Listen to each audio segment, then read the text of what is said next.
कहानी की शुरुआत होती है एक सुनसान मार्केट से, जहां हम एक फैमिली को देखते हैं जो बिल्कुल चुपचाप खामोशी से जरूरत का सामान इकट्ठा कर रही होती है। ये लोग इतने ज्यादा डरे हुए थे कि एक दूसरे से बात तक नहीं कर पा रहे थे, बस इशारों से एक दूसरे को समझा रहे थे। आखिर कुछ तो था जो उन्हें बिल्कुल खामोश रहने पर मजबूर कर रहा था। इस फैमिली का लीडर है ली और उसकी वाइफ का नाम एवलिन है। यहाँ उनकी बड़ी बेटी रीगन जो बचपन से सुन नहीं सकती थी, और उनके दो बेटे मार्कस और बो होता है। बो उम्र में छोटा होता है, इसीलिए वो ज्यादा चीजें नहीं समझ पाता। वो ऊपर अलमारी में एक टॉय रॉकेट देख लेता है। जैसे ही वो रॉकेट को उठाने वाला होता है तो वो रॉकेट उसके हाथ से छूटकर नीचे गिरता है। ये देखकर सबके गले में सांसें अटक जाती हैं। लेकिन ऐन वक्त पर रीगन जल्दी से उस टॉय रॉकेट को कैच कर लेती है और सबकी जान बचा लेती है। ली सबको इशारों में समझाता है कि शाम होने वाली है, हमें जल्द से जल्द घर लौटना होगा, नहीं तो हम खतरे में पड़ सकते हैं। तभी इनका 4 साल का बेटा वही टॉय रॉकेट फिर से उठा लाया। उसे देखकर सभी दहशत में आ गए, क्योंकि ये रॉकेट बैटरी से चलने वाला था, जिसे ऑन करते ही शोर मच सकता था। ली अपने बेटे के हाथ से वो रॉकेट लेके उसकी बैटरी निकालकर टेबल पर रख देता है।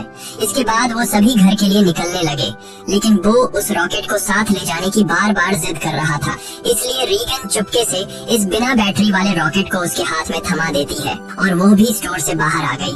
पर तभी उस बच्चे ने रॉकेट की बैटरियां भी उठा ली। इसके बाद ये चारों लाइन से घर की तरफ निकल पड़े। तब हम देखते हैं कि रोशनियों से चमकने वाला ये शहर कभी गाड़ियों के शोर और इंसानों की भीड़ से भरा रहता, मगर आज ये शहर पूरी तरह से वीरान और सन्नाटे में डूबा हुआ है। यहाँ इंसान तो दूर बल्कि परिंदों की भी आवाज नहीं सुनाई देती। हर तरफ एक खौफनाक सी खामोशी छाई हुई है। पूरी दुनिया में अब कमतर ही लोग जिंदा बचे हैं, जिनमें ये 5 लोग भी शामिल हैं। यहाँ हम देखते हैं कि उन्होंने लाइन से अपने घर तक रेत बिछाया हुआ है और ये लोग इस पर नंगे पांव चल रहे थे ताकि कदमों की भी आहट न हो। वहीं मासूम बो रीगन के पीछे था। वो रॉकेट को लेकर बहुत खुश था। तभी बो ने रॉकेट में बैटरी लगाकर उसे ऑन कर दिया, जिससे उस रॉकेट में म्यूजिक बजने लगा। रीगन सुन नहीं सकती थी, इसलिए आवाज पर उसका ध्यान ही नहीं गया। लेकिन जब ली और एवलिन ने उसे सुना तो वो दोनों बहुत ज्यादा घबरा गए। तभी अचानक घने जंगलों के बीच से निकलकर गोली की रफ्तार से भागता एक खौफनाक मॉन्स्टर बो की तरफ बढ़ने लगा। ली जल्दी से खिलौने को बंद करने के लिए बो की तरफ तेजी से दौड़ता है, लेकिन तब तक बहुत देर हो चुकी थी। वो मॉन्स्टर बो को अपने साथ ले गया। उसके बाद हमें 1 साल के बाद का सीन दिखाया जाता है। ली और उसकी फैमिली ने इस हालात में जीना सीख लिया था। ली ने अपने घर में एक रिसर्च रूम बना लिया था, जहां उसने उस मॉन्स्टर के बारे में पूरी जानकारी हासिल कर ली थी। यहाँ हमें पता चलता है कि वो खौफनाक मॉन्स्टर जो बिल्कुल धीमी सी आवाज को भी कई किलोमीटर दूर से डिटेक्ट कर लेता है। अच्छी बात ये थी कि वो मॉन्स्टर पूरी तरह से अंधे थे, लेकिन उनकी सुनने की ताकत इतनी तेज थी कि वे हवा में जरा सी वाइब्रेशन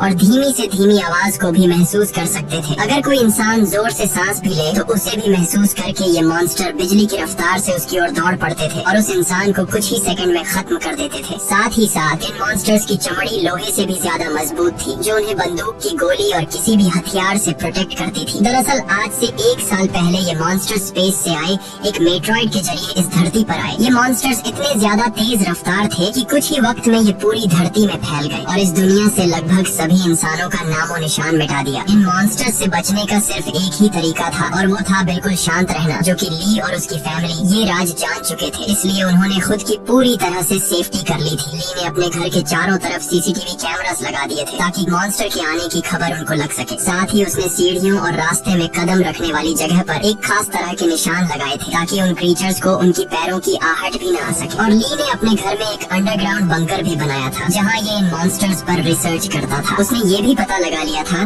कि इस इलाके में कुल 3 मॉन्स्टर मौजूद हैं। अब ली उन मॉन्स्टर की कमजोरी के बारे में जानने की कोशिश कर रहा था। साथ ही साथ ली रेडियो के जरिए पूरी दुनिया में हेल्प का सिग्नल भेज रहा था, लेकिन अब तक उसका किसी से भी कांटेक्ट नहीं हो पाया था। यहाँ हमें पता चलता है कि एवलिन प्रेग्नेंट है और जल्द ही वो एक बच्चे को जन्म देने वाली है। अब क्योंकि ये बच्चा पैदा होने पर रोने लगेगा, इसलिए उन्होंने अपने आने वाले बच्चे के लिए एक साउंड प्रूफ बॉक्स बना लिया है ताकि जब भी अगर बच्चा रोए तो उसके मुंह पर ऑक्सीजन मास्क रखकर उसे उस बॉक्स में छुपा दे, जिससे उस मॉन्स्टर को बच्चे की रोने की आवाज नहीं आएगी। इस मुश्किल हालात में मॉन्स्टर से बचने के लिए रेडी रहना बहुत जरूरी था, लेकिन ली की बड़ी बेटी कि रेगन सुन नहीं सकती थी और ये कमी उसके लिए एक बड़ी मुसीबत बन सकती थी। इसलिए ली इसकी इस कमी को दूर करने की कोशिश में था। ली अपनी बेटी रेगन के लिए एक कॉक्लियर हियरिंग एम्पलीफायर बनाता है और ली वो एम्पलीफायर रेगन को दे देता है। लेकिन रेगन इस एम्पलीफायर को लेकर खुश नहीं थी, क्योंकि उसे लगता था कि हमेशा की तरह ये एम्पलीफायर भी काम नहीं करेगा, क्योंकि ली अपनी बेटी रेगन के लिए पहले भी कई एम्पलीफायर बना चुका था। इसलिए रेगन पहले तो इस एम्पलीफायर को गिरा देती है, लेकिन जब वह उस एम्पलीफायर को टेस्ट करती है तो ये एम्पलीफायर काम कर रहा होता है। बाहरी दुनिया की आवाज सुनते ही वो खुशी के मारे रोने लगती है और साथ में रेगन को अपने छोटे भाई की याद भी आती है। रेगन आज भी खुद को अपने भाई की मौत का जिम्मेदार ठहराती है। इससे लगता है कि अगर उस दिन वो अपने भाई को टॉय रॉकेट नहीं देती तो आज उसका भाई जिंदा होता। रेगन अपने पिता के काम में हाथ बटाकर खुद को साबित करना चाहती थी, इसलिए रेगन अपने पिता के अंडरग्राउंड बंकर की तरफ जाने लगती है।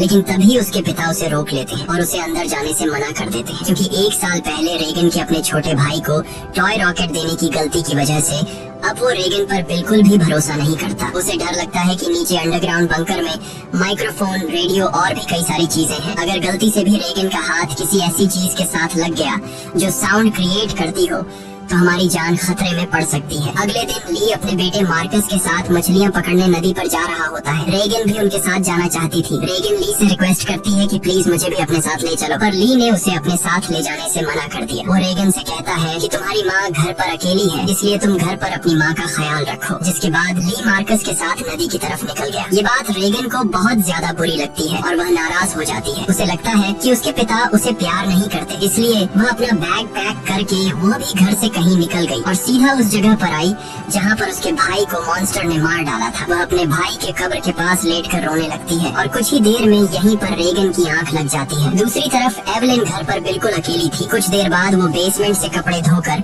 उन्हें बोरी में भरकर बाहर ले जा रही थी। तभी सीढ़ी पर लगा एक कील उस बोरी में फंसकर सीधा हो गया। वह नुकीला कील ठीक उनके पैर रखने के निशान पर था, पर एवलिन उसे देख नहीं पाई। उधर ली और मार्कस मछली पकड़ने में लगे थे। कुछ देर बाद ली अपने बेटे मार्कस को एक झरने के पास ले आता है और ली अपने बेटे से कहता है कि यहाँ तुम बात कर सकते हो, क्योंकि पानी के झरने की वजह से तुम्हारी आवाज उसमें हाइड हो जाएगी और तुम्हारी आवाज उस मॉन्स्टर तक नहीं पहुँच पाएगी। अब तुम खुलकर बात कर सकते हो। वो दोनों झरने के पास बैठकर बातें करने लगते हैं। मार्कस पूछता है क्या वो बो की मौत का जिम्मेदार रेगन को मानते हैं, जिस पर ली जवाब देता है कि जो कुछ भी बो के साथ हुआ उसमें किसी की भी गलती नहीं थी। लेकिन मार्कस ली को बताता है कि रेगन आज भी बो की मौत का जिम्मेदार खुद को ठहराती है, इसलिए तुम्हें रेगन को ये बात बतानी चाहिए कि उस दिन तुम्हारी कोई गलती नहीं थी। इसी दौरान एवलिन ने अपने मर चुके बेटे की तस्वीर लिए उसकी याद में आंसू बहा रही थी। तभी अचानक उसे लेबर पेन शुरू हो गया, यानी कि उसकी डिलीवरी का टाइम आ चुका था। वो फोटो फ्रेम हाथ में लिए हुए जल्दी से बेसमेंट की तरफ जाने लगी, पर तभी सीढ़ियों से नीचे उतरने की जल्दी में उसका पैर उस नुकीले कील पर धंस गया।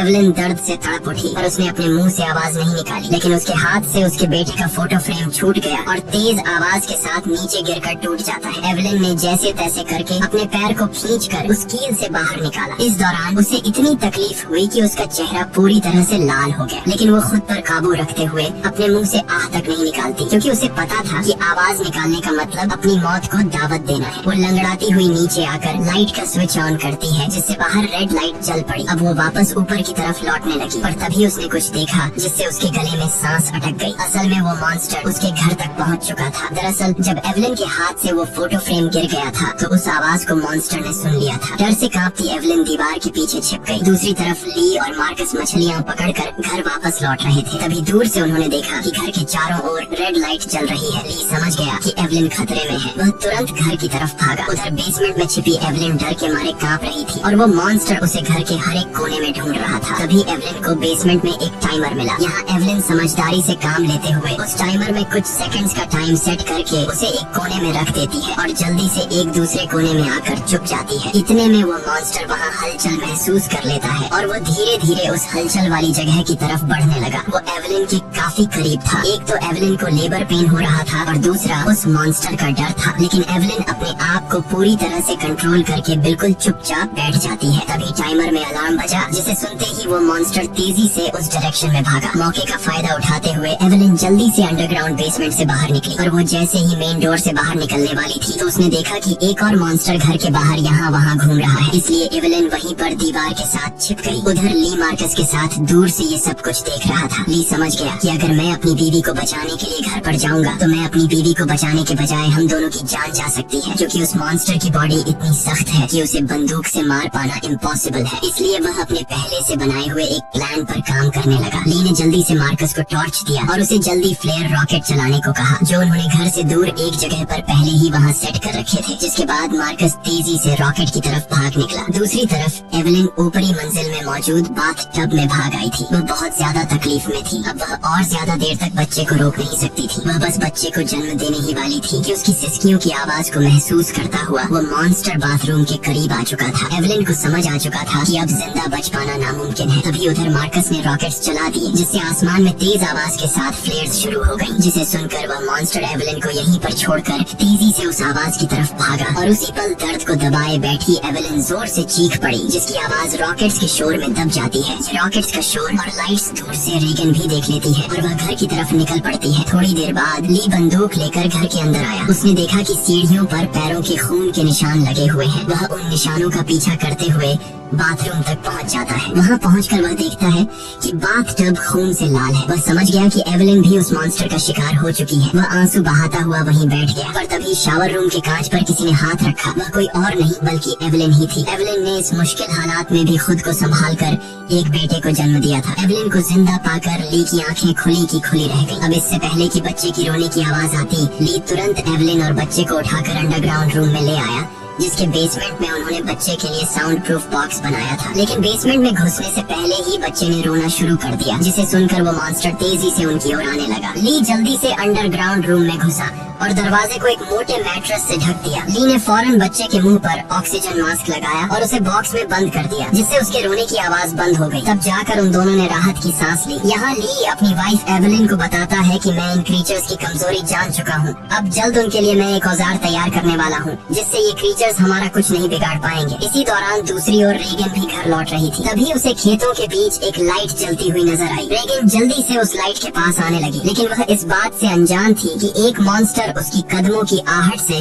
उसके पीछे चलता आ रहा था। जैसे ही वह मॉन्स्टर रेगन को मारने के लिए उसके काफी करीब आया, तभी अचानक रेगन की कान की मशीन से एक नुकीली और तेज फ्रीक्वेंसी निकलने लगी। इस नुकीली आवाज से वो मॉन्स्टर तड़पने लग जाता है, जैसे ये आवाज उस मॉन्स्टर के कान के अंदर सुई की तरह चुभ रही हो। इस आवाज को ये मॉन्स्टर ज्यादा देर तक बर्दाश्त नहीं कर पाता और जल्दी वहाँ से भाग गया। वहीं ये आवाज रेगन के कानों को भी चुभ रही थी, पर जैसे ही वह मॉन्स्टर वहाँ से भागा, रेगन के कान में तकलीफ बंद हो गई। लेकिन रेगन को समझ नहीं आया कि आखिर उसके कान की मशीन ने ऐसा क्यों किया। वह इस पर ज्यादा ध्यान न देते हुए लाइट के पास पहुंच जाती है। तभी उसने पाया कि वो रोशनी एक टॉर्च की थी। जैसे ही रेगन उस टॉर्च को उठाने गई, तभी अचानक किसी ने उसका हाथ पकड़ लिया। वो कोई और नहीं बल्कि मार्कस था, जो डर से कांपता हुआ यहाँ छिपा हुआ था। अपनी बहन को देख मार्कस की घबराहट दूर हो गई। वह रेगन से कहता है कि मैं झाड़ियों से तुम्हें छुपकर देख रहा था, तुम्हारे पीछे वो मॉन्स्टर भी आ रहा था, लेकिन पता नहीं वह मॉन्स्टर तुम्हारे करीब आते ही अचानक भाग गया। ये सुनकर रेगन बहुत ज्यादा डर जाती है, क्योंकि उसे ये भी पता नहीं था कि उसके पीछे मॉन्स्टर आ रहा है। वहीं दूसरी तरफ एवेलिन को अपने बच्चों की चिंता हो रही थी। वो ली से कहती है, मुझे डर लग रहा है कि कहीं उस मॉन्स्टर ने मेरे बच्चों को खा नहीं लिया हो, तुम जल्दी से मेरे बच्चों को ढूंढ लाओ। इसीलिए ली अंडरग्राउंड रूम में अपनी वाइफ और बच्चे को सुलाकर वहाँ से बाहर निकलता है। पहले वह यहाँ वहाँ खतरा ढूंढने लगता है, मगर अब वह मॉन्स्टर भी वहाँ से जा चुका था। पर उसने पूरा घर तहस नहस कर दिया था, जिससे वहाँ मौजूद पानी का एक पाइप भी टूट गया था और पानी सीधा नीचे अंडरग्राउंड रूम में जा रहा था। लेकिन ली का इस पर ध्यान नहीं गया और वह बच्चों को ढूंढने खेतों की ओर निकल पड़ा। इस दौरान उधर मार्कस और रेगन अनाज रखने वाली टंकी के ऊपर छिपे हुए थे और आग लगा लेते हैं, ताकि इस आग को देखकर उनके पिता यहाँ आ जाए। ली भी अपने बच्चों को यहाँ वहाँ ढूंढने लगता है। कुछ देर बाद पानी के शोर से एवेलिन की आँख खुल जाती है। उसने देखा कि पूरा बेसमेंट पानी से भर चुका था। पानी ऊपर से झरने की तरह बहकर नीचे आ रहा था। इतने में एवेलिन की नजर अपने बच्चे की बॉक्स पर पड़ी।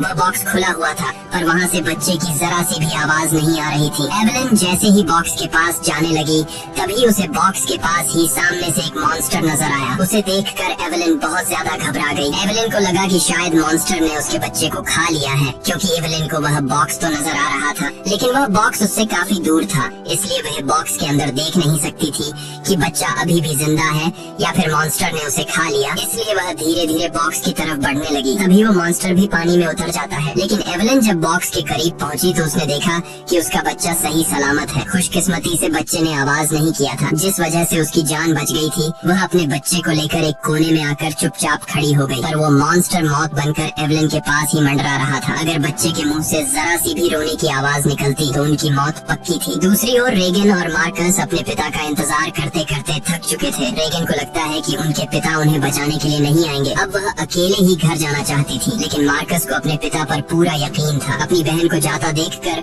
मार्कस उसे रोकने की कोशिश करता है, लेकिन जैसे ही वह अपनी बहन को रोकने के लिए आगे बढ़ता है तो अनाज की टंकी का दरवाजा खुलकर वह उसके अंदर गिर जाता है। गिरते वक्त मार्कस के मुंह से तेज आवाज निकल जाती है, जिसे सुनते ही वह मॉन्स्टर जो एवलिन को घर में ढूंढ रहा था वह फौरन उस आवाज के पीछे भाग पड़ा, जिससे एवलिन तो बच गई, लेकिन अब मार्कस की जान खतरे में पड़ गई थी। अनाज से भरी वो टंकी दलदल की तरह थी, जिसके अंदर फंसा मार्कस बाहर आने के लिए जितना जोर लगा रहा था उतना ही वह उसके अंदर धंसता जा रहा था। यहाँ रीगन टंकी का दरवाजा तोड़कर उसे नीचे अनाज में फेंक देती है और खुद भी नीचे टंकी में कूद जाती है। मार्कस जैसे ही अनाज में डूबने वाला था, रीगन उसे पकड़कर बाहर निकाल लेती है और ये दोनों दरवाजे के ऊपर बैठ जाते हैं, जिससे उनकी जान बच जाती है। लेकिन इन दोनों की हलचल को मॉन्स्टर ने सुन लिया था, इसलिए वो मॉन्स्टर खेत के रास्ते से तेजी से होते हुए टंकी की तरफ बढ़ता है। ली मॉन्स्टर को तेजी से टंकी की तरफ जाता हुआ देखकर समझ जाता है कि उसके दोनों बच्चे अनाज की टंकी के पास हैं। रीगन ने मार्कस की जान तो बचा ली थी, लेकिन उसका कोई फायदा नहीं होने वाला था, क्योंकि इतने शोर शराबे के बाद मौत का साया तेजी से उनकी तरफ बढ़ रहा था। अगले ही पल वो मॉन्स्टर भी टंकी के अंदर कूद पड़ा। वो उन दोनों को मारने के लिए जैसे ही आगे बढ़ा, तभी रीगन की कान की मशीन से एक बार फिर एक नुकीली आवाज निकलने लगी। ये आवाज उस मॉन्स्टर के लिए बहुत ही ज्यादा पेनफुल होती है, इसलिए वो बिना उन्हें मारे वहाँ से निकल जाता है। रीगन और मार्कस मौत के मुंह से बाल बाल बच गए और टंकी से बाहर निकल आए। बाहर ली भी उन्हें ढूंढता हुआ आ पहुँचा था। वह अपने बच्चों को सही सलामत देखकर बहुत खुश होता है। इस दौरान एवलिन भी ये सब कुछ सीसीटीवी रूम से देख रही थी। तभी ली को पता चलता है कि अभी भी वो मॉन्स्टर यहाँ आसपास है। उसने बच्चों को फौरन सामने मौजूद गाड़ी की ओर भेज दिया और खुद एक कुल्हाड़ी उठाकर आसपास नजरें दौड़ाने लगा, लेकिन वो क्रीचर ठीक उसके ऊपर होता है। ली जैसे ही पलटकर पीछे देखता है, वो मॉन्स्टर उसे अपने पंजे से मारकर दूर फेंक देता है। अपने पिता को तकलीफ में देखकर मार्कस ली को आवाज देने लगता है। आवाज सुनकर मॉन्स्टर को मार्कस की पोजीशन का भी पता चल जाता है। वो मॉन्स्टर अब मार्कस और रीगन की तरफ बढ़ने लगा, लेकिन तभी एक बार फिर रीगन की कान की मशीन से फ्रीक्वेंसीज निकलने लगी। वह आवाज रीगन को भी चुभ रही थी, इसलिए रीगन ने अपनी कान की मशीन को ही ऑफ कर दिया। लेकिन यह उसकी सबसे बड़ी गलती थी। इस मशीन से जो फ्रीक्वेंसी निकलती थी वही फ्रीक्वेंसी उस मॉन्स्टर की कमजोरी थी, जिसे वो बिल्कुल भी बर्दाश्त नहीं कर सकता था। लेकिन अनजाने में रीगन ने मशीन को बंद करके अपनी ही मौत को दावत दे दी। अगले ही पल वो मॉन्स्टर कार पर झपट पड़ा और मार्कस तक पहुंचने की कोशिश करने लगा। इसी दौरान उधर ली होश में आ गया। अपने बच्चों को खतरे में देख वह समझ गया था कि मॉन्स्टर से लड़कर वह कभी भी मॉन्स्टर को मार नहीं सकता, इसलिए अब उसे सिर्फ एक ही रास्ता नजर आया। उसने रीगन को इशारों में बताया कि मैं तुमसे बहुत ज्यादा प्यार करता हूँ। मैंने तुम्हें कभी भी बो की मौत का जिम्मेदार नहीं ठहराया है और मेरे होते हुए तुम्हें कुछ नहीं हो सकता। जिसके बाद ली जोर से चिल्लाने लगा। उसे सुन वो मॉन्स्टर ली की तरफ दौड़ पड़ा और एक ही झटके में उसे चीर फाड़ कर रख दिया। अपने पिता को मरता हुआ देखकर रीगन को बहुत ज्यादा दुख होता है, क्योंकि पहले उसे लगता था कि उसके पिता उससे प्यार नहीं करते, लेकिन अब उसे रियलाइज हुआ कि वह गलत थी। ली को मारने के बाद वो मॉन्स्टर वहाँ से चला जाता है। दूसरी तरफ एवलिन भी ये सब कुछ सीसीटीवी के जरिए देख रही थी। तब रीगन उसी वक्त गाड़ी स्टार्ट करके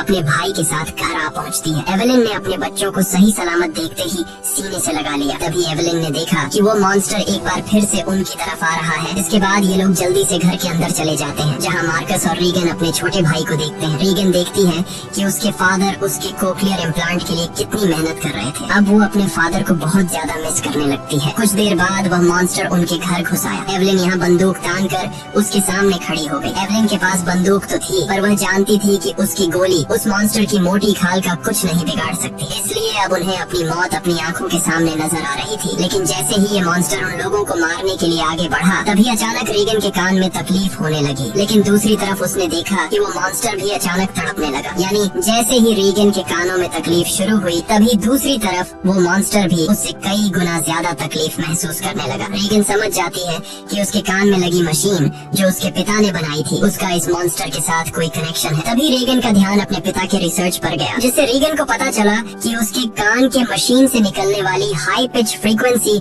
उस मॉन्स्टर की कमजोरी है। रीगन को समझ आ गया था कि जब भी ये मॉन्स्टर मेरे करीब आता तो मेरे कान में तकलीफ होने लगती और ये मॉन्स्टर वहाँ से भाग जाता। इससे पहले कि ये मॉन्स्टर उन्हें मार देता, रेगन जल्दी से अपने कान में लगे कॉक्लियर इम्प्लांट का पावर और ज्यादा बढ़ा देती है, जिससे निकली हाई फ्रीक्वेंसी साउंड से वो मॉन्स्टर अचानक तड़पने लगा। ऐसा लग रहा था कि जैसे वो हाई फ्रीक्वेंसी साउंड उस मॉन्स्टर के पूरे शरीर में सुइयां चुभा रही हो। यहाँ रेगन की माँ भी समझ जाती है कि ये सारा कमाल कॉक्लियर इम्प्लांट का है, लेकिन पावर बढ़ाने से रेगन के कानों में भी और ज्यादा तकलीफ होने लगी। इसीलिए रेगन समझदारी से काम लेते हुए वहाँ रखे एक माइक्रोफोन के साथ उस कान की मशीन को लगा देती है, जिससे वो फ्रीक्वेंसी साउंड वेव और ज्यादा तेज हो गई। अब तो उस मॉन्स्टर का दर्द से बुरा हाल हो गया और उसकी खोपड़ी का आर्मर अपने आप ही खुलने लगा। आर्मर खुलते ही जैसे ही उसका मुंह नजर आया, तभी एवेलिन ने शॉटगन से सीधे उसके मुंह पर ही फायर कर दिया, जिससे उसकी खोपड़ी एकदम गुब्बारे की तरह फट गई और आखिरकार वो मॉन्स्टर मारा गया। हालांकि खतरा अभी टला नहीं था। गोली की आवाज सुनकर उस इलाके में मौजूद बाकी के 2 और मॉन्स्टर भी उनकी ओर आने लगे, लेकिन अब एवेलिन और रेगन को उन मॉन्स्टर्स की कमजोरी मालूम चल चुकी थी। इसलिए रेगन ने माइक का वॉल्यूम फुल कर दिया और एवेलिन उन मॉन्स्टर्स को मारने के लिए तैयार हो गई। इसी के साथ ये कहानी खत्म हो जाती है। अगर आपको वीडियो अच्छी लगी हो तो हमारे चैनल को सब्सक्राइब और वीडियो को लाइक जरूर कीजिएगा। और अगर आपको इस मूवी का सेकंड पार्ट चाहिए तो नीचे कमेंट में पार्ट 2 लिखें।